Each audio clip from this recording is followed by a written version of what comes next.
दुर्योधन जैसे महाबली की सेना को पराजित करने के बाद महाभारत का विजेता बन गया, तो उसे लगने लगा कि ये तो उसका निजी पराक्रम है, उसके बाणों में बल है, पुरुषार्थ है। अर्जुन मन ही मन इस बात पर इठलाते हुए अपने रथ पर सवार होकर युद्ध भूमि से लौट रहा था। जब अपने शिविर के आखिर में पहुंच गए तो उसके रथ पर बैठे हुए मधुसूदन सारथी भगवान श्री कृष्ण ने कहा, पार्थ, रथ से नीचे उतर जाओ। उसने श्री कृष्ण से कहा कि माधव, आप सारथी, आप उतर जाइए, मैं भी उतर जाऊंगा। श्री कृष्ण ने कहा, नहीं मित्र, तुमसे कह रहा हूं, तुम पहले नीचे उतर जाओ।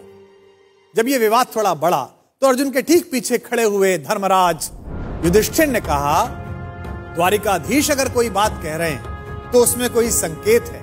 अर्जुन को कुछ समझ तो आया नहीं। भ्रकुटी पर ताव देकर थोड़े अनमने भाव से अर्जुन रथ से नीचे उतर गया। अर्जुन के नीचे उतरने के बाद सब लोग जाने लगे तो कृष्ण जैसे ही रथ के नीचे उतरे,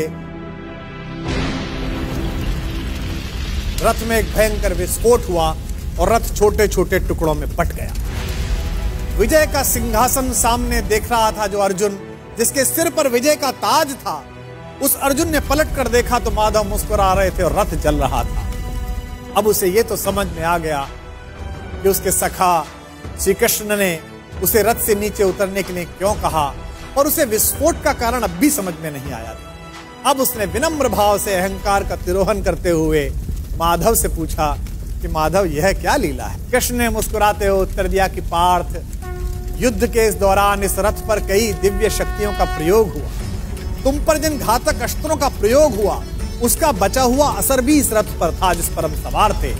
लेकिन वे सारे अस्त्र शस्त्र और वे घातक शक्तियां केवल इस कारण से काम नहीं कर रही थी कि मैं वहां उपस्थित था। अगर आज मैं इस रथ से तुमसे पहले उतर जाता अर्जुन, तो इस युद्ध को जीतने के बाद भी तुम जीवित ना होते।